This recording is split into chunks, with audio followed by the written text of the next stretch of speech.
আমি আমার দীর্ঘ জীবনের অভিজ্ঞতায় দেখেছি, ঘরের প্রত্যেকটি সংসারে স্ত্রীর কথাতেই চলে।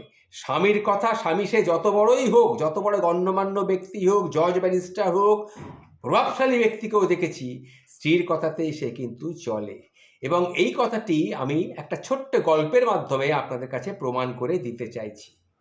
একদিন রাজা দেখতে চাইলেন তার রাজ্যবাসী কার হুকুমে চলে, স্বামীর হুকুমে চলে নাকি স্ত্রীর হুকুমে চলে।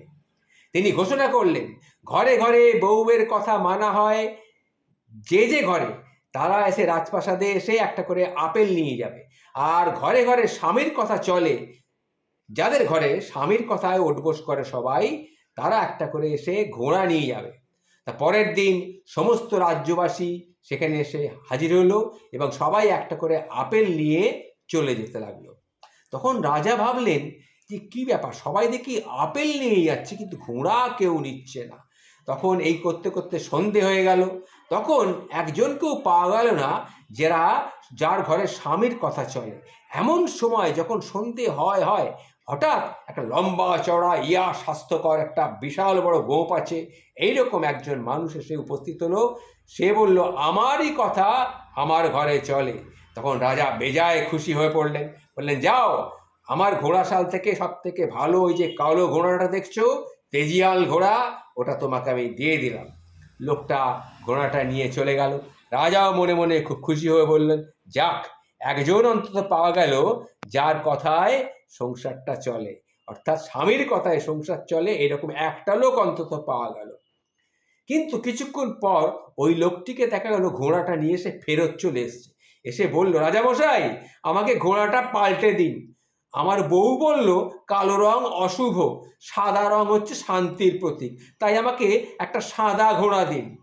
শুনে রাজা খুব রেগে গেলেন, বলে, তুই ঘোড়াটা ওখানে রাখ, রেখে আপিল নিয়ে এক্ষুনি বাড়ি চলে যা, বিদায় হয় এখান থেকে। রাজা বুঝে গেলেন যে এই লোকটিও বউয়ের কথায় চলে। রাতের বেলায় মন্ত্রী এলো, এসে বলল, রাজামশাই, সবাই তো আপেলে নিল, আপেলের বদলে যদিও আপনি অন্তত 5 কেজি করে চাল দিতেন, তা গরিব প্রজাদের কিছু সাশ্রয় হতো। তখন রাজা বললেন, সেটাই তো ভেবেছিলাম আমি, কিন্তু বড় রানী বলল আপেলেই হবে। তখন মন্ত্রী শুধালো, রাজামশাই, আপনাকে কেউ একটা আপেল আমি কেটে দেবো নাকি? তখন রাজামশাই খুব লজ্জিত হয়ে বললেন, সে কথা থাক থাক, আগে তুমি বলো তো, তুমি রাজসভায় এই মতামত না নিয়ে এখন রাতের বেলায় কেন আমার কাছে এই মতামতটা নিতে এসেছো?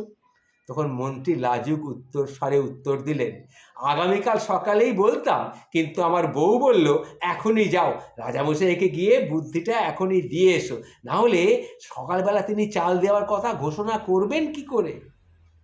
এই কথা শুনে রাজা খুব স্বস্তির হাসি হেসে বললেন, তুমি আপেলটা নিয়ে যাও মন্ত্রী, তুমি আপেলটা নিয়ে যাও, নাকি আমি ঘরে পাঠিয়ে দেবো? হ্যাঁ? গল্পটা শুনলেন, তাহলে গল্পটা শুনলে বুঝতে পারলেন এরকম লোক সমাজে পাওয়া খুব কঠিন, যে স্ত্রীর কথায় না চলে, অর্থাৎ স্ত্রী যা বলে সেটা শোনে না, এইরকম লোক পাওয়া কিন্তু খুব মুশকিল। যদি আপনাদের সন্ধানে থাকে কমেন্ট করে জানাবেন কিন্তু। নমস্কার।